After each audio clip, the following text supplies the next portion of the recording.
নমস্কার, আমি রাজন্না হালদার সোনারপুর দক্ষিণ বিধানসভা কেন্দ্র থেকে বিকল্প শক্তি নির্দল প্রার্থী হয়ে নির্বাচনে লড়ছি। আজকের এই ভিডিওটি একেবারেই একটি অন্য বিষয়, ভোট চাওয়ার বিষয় নয়। সমাজের কিছু রূঢ় বাস্তবতা, কঠিন বাস্তবতা সেটা তুলে ধরা।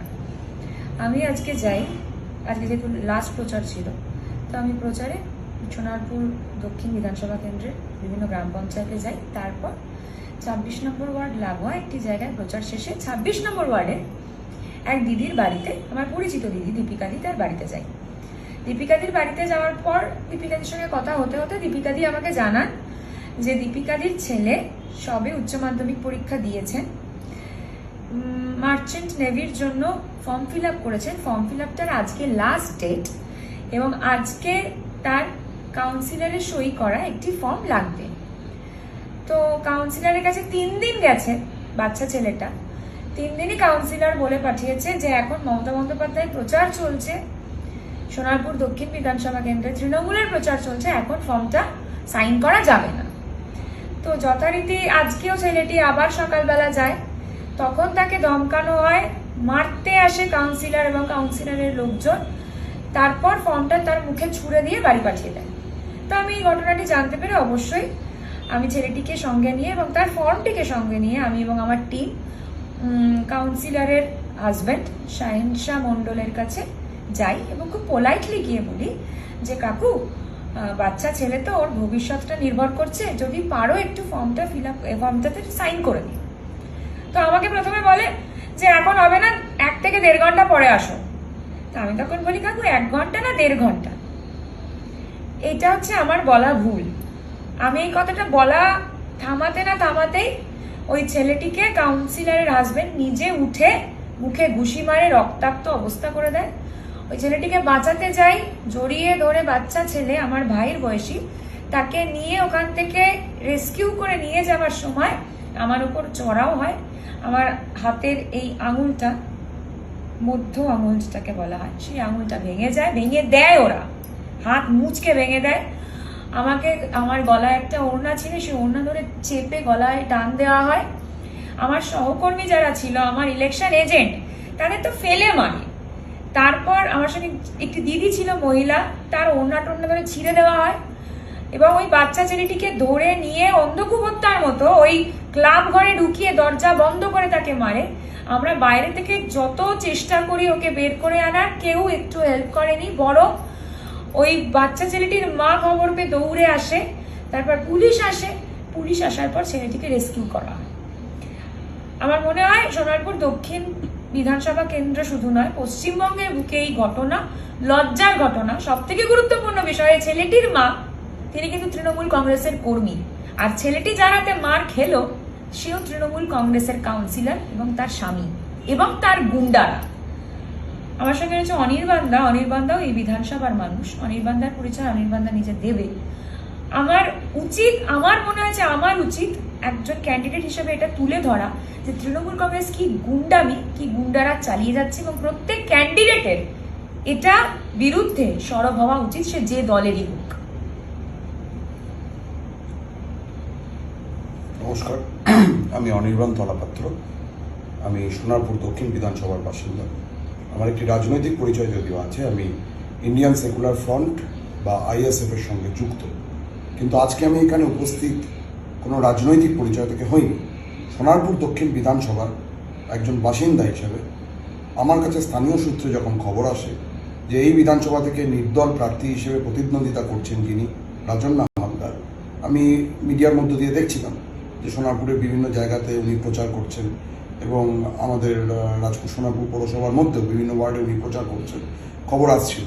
আজকে যখন আমি সন্ধেবেলাতে খবর পাই যে আজ দুপুরবেলা নাগাদ ওনার উপর আক্রমণ হয়, আমার বাড়ি যে ওয়ার্ডে 25 নম্বর, তার পাশের ওয়ার্ড 26 নম্বর ওয়ার্ডে ওনার উপর আক্রমণ হয়, এবং আমি খবর পাই যে থানাতে অতক্ষণ পেরিয়ে যাওয়ার পরেও, দুপুরে ঘটনা ঘটেছে, তারপরেও সন্ধে 7টা সাড়ে 7টা বেজে গেছে, তখনও অবধি থানায় FIR দায়ের করা হয়নি। তো তখন আমি একরকম একটা বিবেকের টানেই আমি এখানে এসে পৌঁছাই, কারণ সোনারপুর দক্ষিণ বিধানসভার মধ্যে ছোট থেকে যে জায়গাতে আমি বড় হয়েছি, সোনারপুরের রাজনীতি এরকম ছিল না। এই ধরনের নিকৃষ্ট রাজনীতি যা আজকে আমরা দেখলাম, যে একজন প্রার্থী নির্দল প্রার্থী, যার কোনো আলাদা করে রাজনৈতিক পরিচয় নেই, তিনি তার প্রচার তিনি করছেন, যাই করুন না কারণ এখানে আমাদের আইএসএফ বামফ্রন্ট জোটের প্রার্থী রয়েছেন, তো ফলে আলাদা করে ওনার সমর্থনে বলার কিছু নেই। কিন্তু একজন প্রার্থী গণতান্ত্রিক ব্যবস্থাতে নির্বাচনের সময় তিনি যে কোনো জায়গায় প্রচার করতে পারেন, কিন্তু সেই প্রচারের সময় তাকে যেভাবে বাধা দেওয়া হলো, যেভাবে তাকে মারধর করা হলো, তার ইলেকশন এজেন্টকে মারধর করা হলো, এটা অত্যন্ত ধিক্কারজনক ঘটনা। এবং আমরা আইএসএফ গোটা রাজ্য জুড়ে এই যে এভাবে শাসক দলের পক্ষ থেকে বিভিন্ন জায়গাতে সাধারণ মানুষের উপর, অন্যান্য বিরোধী রাজনৈতিক দলের উপর, বিভিন্ন রাজনৈতিক ব্যক্তিত্বদের উপর যেরকমভাবে আক্রমণ করা হচ্ছে, তার বিরুদ্ধে আমরা আইএসএফ সর্বদা আমরা সরব আছি। এবং আজকে আমি যখন থানাতে আসি তখনও আমি দেখলাম যে এফআইআর নিতে সমস্যা হচ্ছিল, আমরা কথা বললাম এবং অবশেষে এফআইআরটা দায়ের করা গেছে। আমি আইএসএফ সোনারপুর দক্ষিণ বিধানসভা পক্ষ থেকে আমি বলতে চাই যে এই ধরনের রাজনীতি যারা এখানে করছে, আমি এখানে আসার পর রাজন্যার সঙ্গে কথা বলতে গিয়ে জানতে পারলাম যে রাজন্যা যখন প্রচার করছিলেন সোনারপুরের বুকে, তখন শুধু তৃণমূল কংগ্রেস নয়, বিজেপি যারা এই রাজ্যে বলছে যে মমতা বন্দ্যোপাধ্যায়ের হাত থেকে নাকি এই রাজ্যটাকে বাঁচাতে হবে, এই রাজ্যে নারী সুরক্ষা আনতে হবে, সেই বিজেপি পর্যন্ত রাজন্যাকে উদ্দেশ্য করে অত্যন্ত কটু কথা বলেছে। এবং আজকে তৃণমূল কংগ্রেসের পক্ষ থেকে যেরকমভাবে তাকে আক্রমণ করা হলো, পরিষ্কার বিষয় যে এই রাজ্যে না তৃণমূল না বিজেপি কেউই নারী সুরক্ষা নিয়ে চিন্তিত নয়। এবং আজকে এখানে রাজন্যার মতো একটি মেয়ে, প্রগতিশীল মেয়ে, সে এই একটা প্রচারে নেমেছে, তাকে এরকমভাবে আক্রমণ করা এটা অত্যন্ত ধিক্কারজনক। আমরা আইএসএফ সোনারপুর দক্ষিণ বিধানসভার পক্ষ থেকে এই ঘটনা ধিক্কার জানাই। এবং রাজনৈতিক লড়াই, নির্বাচনের লড়াই সেটা আলাদা জায়গাতে, কিন্তু একজন মানুষ হিসেবে, সোনারপুর দক্ষিণ বিধানসভার একজন মানুষ হিসেবে আমার মনে হয় প্রত্যেক মানুষের এই সময় এগিয়ে আসা উচিত। এবং তৃণমূল কংগ্রেস যে ধরনের আচরণ তারা করেছে, এই আচরণকে একদমই সমর্থন করা উচিত নয় এবং একে ধিক্কার জানানো উচিত। সেই ধিক্কার জানাতে এবং রাজন্যাকে তার সঙ্গে যা ঘটেছে তার প্রতি সমবেদনা জানাতে এবং তার আইনি লড়াইতে যাতে আমরা পাশে থাকবো এই আশ্বাস দেওয়ার জন্য আমি আজকে এখানে এসেছি। এবং আমি আশা রাখবো প্রশাসনের প্রতি, প্রশাসন যেন অবিলম্বে যারা এই ধরনের কাণ্ড ঘটিয়েছেন, নির্বাচন কমিশনের থেকে একটা অনুমতি নেওয়ার পর একটা প্রচার চলছে, সেখানে দাঁড়িয়ে এই ধরনের একটা ঘটনা ঘটানো, এটা নির্বাচন আচরণবিধির বাইরে চলে যাচ্ছে।